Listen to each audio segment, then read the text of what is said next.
Hello दोस्तों। तो आज का जो टॉपिक रहेगा वो रहेगा अर्थक्वेक से रिलेटेड कि अर्थिंग जब हो जाती है तो हम उसका वैल्यू टेस्ट कैसे करते हैं, रेजिस्टेंस कैसे करेंगे। और जब चेक हो जाता है रेजिस्टेंस सारे पिटों का तो उसका रिपोर्ट हमें बनाना पड़ता है। तो किस प्रकार से रिपोर्ट बनाएंगे तो आपको वो भी दिखाएंगे और टेस्टिंग कैसे होती है। तो सबसे पहले तो हम एक मेरा अर्थपिट होता है, जैसे आपको ये दिख रहा होगा सामने, एक ये अर्थपिट है जो कॉपर प्लेट है इसमें और 7510 की स्टिप है और ये ग्रिड कनेक्टेड है। तो इसका हम जो लेंगे रेजिस्टेंस वैल्यू लेंगे वो दो प्रकार से लेंगे इसका वैल्यू। एक तो विथ ग्रिड लेंगे और एक हम लेंगे नॉन ग्रिड लेंगे। एक मतलब सेपरेट लेंगे, जो ग्रिड से अर्थ स्टिप मेरी कनेक्टेड है उसको नट बोल्टिंग से हटा देंगे, उसका एक अलग से लेंगे, और एक हम ग्रिड का लेंगे। तो इसमें वैल्यू जो होती हैं दो प्रकार से होती हैं, नॉन ग्रिड और विथ ग्रिड। तो हम चेक करेंगे तो क्या करेंगे, हमारा एक ये आपको E1 और P1 ये आपस में हम शॉर्ट कर देंगे। इसमें चार पॉइंट होते हैं, E1 P1 P2 और E2। तो जो E1 और P1 है इसको शॉर्ट कर देंगे, दो पॉइंट को शॉर्ट करने के बाद में हम इससे एक वायर निकालेंगे जो अपना जब हम वैल्यू ले रहे हैं नॉन ग्रिड या विथ ग्रिड उसमें कनेक्ट कर देंगे। और जो मेरा एक बच्चा है E2 और एक यहाँ पे है P2, तो इससे क्या दो वायर ले जाके एक वायर की लेंथ रखेंगे 20 मीटर, एक वायर की रखेंगे हम 12-13 मीटर या 15 मीटर भी रख सकते हैं या 10 मीटर भी। तो ये एक ही डायरेक्शन में हम इसको क्लैंप होता है उसको एक ही डायरेक्शन में ज़मीन में अंदर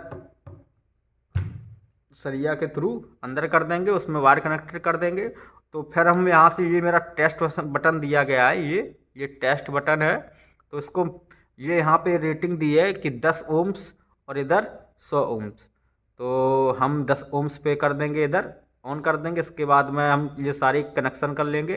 कनेक्शन करने के बाद में फिर हम इसको टेस्ट करेंगे, 1 मिनट तक दबाए रखेंगे बटन स्विच को, तब तक मेरा पुश बटन दबा रहेगा, तब तक मेरा कंटिन्यूअस रीडिंग आता रहेगा। जब मेरी 1 मिनट के बाद रीडिंग जो मेरी रुक जाती है, जैसे मैं अभी क्या कर रहा हूँ कि नॉन ग्रिड की रीडिंग ले रहा हूँ, विथ ग्रिड की नहीं, ये नॉन ग्रिड की, नॉन ग्रिड की मैं ले रहा हूँ। तो माना कि आ गया 0.22, जैसे कि आ गया 0. ठीक है, तो जैसे आ गया 0.20, तो इसका मैंने ले लिया है।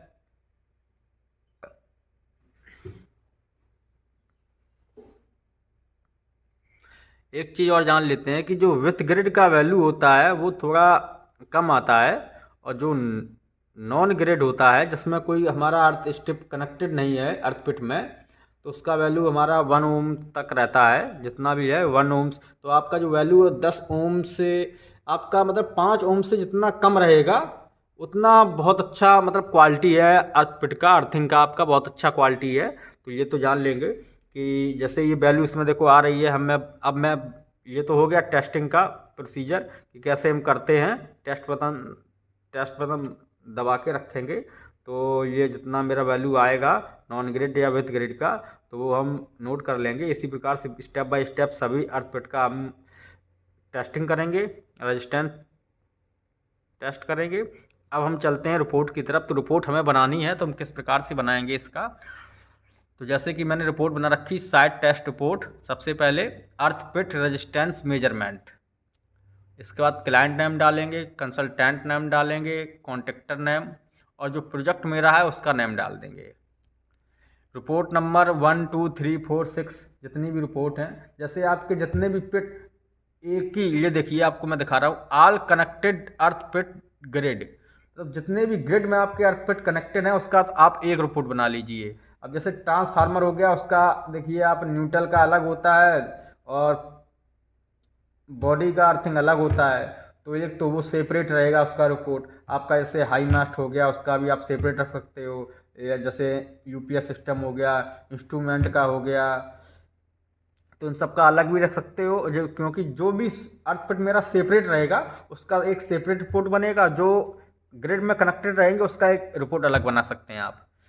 तो अब हम देखते हैं, जैसे ये हो गया रिपोर्ट नंबर जैसे 6 है, कैलिब्रेशन नंबर 420455। तो कैलिब्रेशन नंबर ये क्या है कि ये जो रेजिस्टेंस मीटर है इसका एक कैलिब्रेशन नंबर होता है सर्टिफाइड कि ये इतना वैल्यू दे रहा है, ये सर्टिफाइड होना चाहिए। तो ये कैलिब्रेशन नंबर और कैलिब्रेशन रिपोर्ट जरूर लगानी पड़ती है हमें। जैसे ये मैंने कैलिब्रेशन नंबर इसका लगा रखा है, यहाँ पे नोट किया है कैलिब्रेशन नंबर, ये देखिए। तो ये है कैलिब्रेशन नंबर। तो इसीलिए कैलिब्रेशन नंबर और कैलिब्रेशन रिपोर्ट हम दोनों लगाते हैं। और डिटेल्स में देखें, ऑल कनेक्टेड अर्थपिट ग्रिड। तो सबसे पहले अर्थपिट नंबर, जो अर्थपिट का नंबर आप देते हैं 1 2 3 4 5 6, इस प्रकार से मैंने जैसे दिया है कनेक्टेड में 11। और डेट ऑफ टेस्टिंग लिखेंगे, इसका डेट ऑफ टेस्टिंग किस डेट को मैंने ये टेस्ट किए थे। और रेजिस्टेंस वैल्यू इन ओम्स, इसका जो रेजिस्टेंस वैल्यू रहेगा वो ओम्स में रहेगा। और यहाँ भी रेजिस्टेंस वैल्यू इन ओम्स, और इसमें लिख देंगे विथ ग्रिड, एक लिख देंगे नॉन ग्रिड। अब ये मेरा ओके है और या फिर नॉट ओके है। तो विथ ग्रिड में जैसे देखिए हमारा आ रहा है 0.32 और नॉन ग्रिड में 1.13। तो मतलब बहुत अच्छा क्वालिटी है अर्थिंग का, बहुत अच्छा इसमें अर्थिंग रेजिस्टेंस में मिल रहा है, जो मेरा वैल्यू बहुत अच्छा आ रहा है इसमें। तो इस प्रकार से जितने भी होंगे सबका बना लेंगे, बनाने के बाद में वैल्यू सबका नोट कर देंगे, नॉन ग्रिड का और विथ ग्रिड का। इसके बाद हम चेक बाय इंजीनियर जो साइड पे होगा, जो अब इंजीनियर चेक किया है ये सब, तो वो अपना सिग्नेचर करके देगा और ये एक रिपोर्ट हमारी तैयार हो जाएगी। इस टाइप से ये रिपोर्ट तैयार होती है। और जैसे कुछ जान, ये देखिए एक मैंने जैसे अलग बनाया, जैसे मैंने बोला था कि एक रिपोर्ट, अब ये देखो रिपोर्ट नंबर 4 है, वो रिपोर्ट नंबर 6 था, तो रिपोर्ट नंबर ये 4 है। सेम वही कंडीशन, कैलिब्रेशन नंबर सेम रहेगा आपका। डिटेल्स में अब जैसे मैंने लिखा हुआ है हाई मास्ट, ये देखिए लिखा हुआ है, ये मैंने हाई मास्ट, इसमें मेरी कितने कनेक्टेड हैं, 3 पिट कनेक्टेड है। अर्थ पिट नंबर 1 2 3 3 कनेक्टेड हैं इसमें आपस में। तो सबका देखो डेट ऑफ टेस्टिंग है। और इसके बाद विथ ग्रिड का मैंने लिया है 0.28 0.2 0.3, और नॉन ग्रेड का 1.9 1.8 1.93। और ये ओके और नॉट ओके, यहाँ पे अगर अच्छी क्वालिटी आ रही तो आप यहाँ पे ओके ओके ओके लिख सकते हो। और यहाँ इंजीनियर अपना साइन करेगा, चेक वाई इंजीनियर, तो यहाँ सिग्नेचर करेगा। तो ये एक रिपोर्ट बन जाएगी। इस टाइप से हम रिपोर्ट बनाएंगे सभी पिटों का, जितने भी अर्थ पिट मेरे रहेंगे। तो ऐसे हम रिपोर्ट बनाते हैं, और जो भी क्लाइंट है या जो आपका प्रोजेक्ट चल रहा है उसमें आप सबमिट कर सकते हैं ये, क्योंकि ये तो आपको सबमिट करना ही होगा। और इसका जो अर्थपिट होता है, इसका 6 मंथ बाद फिर अगेन रीडिंग लिया जाता है, क्योंकि ये कंटिन्यूस चलता रहता है 6 महीने में। 6 महीने में मेंटेनेंस, इसका रिपेयरिंग और IR वैल्यू लेना, ये कंटिन्यूस चलता रहता है। तो ये प्रोसेस होता है ये।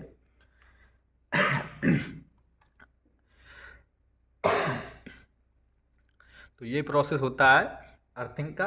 रेजिस्टेंस वैल्यू हमें लेना है, तो जो IR वैल्यू मेरी आएगी वो ओम्स में आएगी। बाकी कुछ आपको मैंने बता दिया है कि किस प्रकार से रिपोर्ट बनाते हैं और किस प्रकार से इसका हम टेस्टिंग करते हैं। तो ये हो गया। बाकी आपको कुछ जानकारी चाहिए हो टेस्टिंग से रिलेटेड, अर्थिंग से रिलेटेड, तो कमेंट में पूछ सकते हैं। Thanks for watching friend.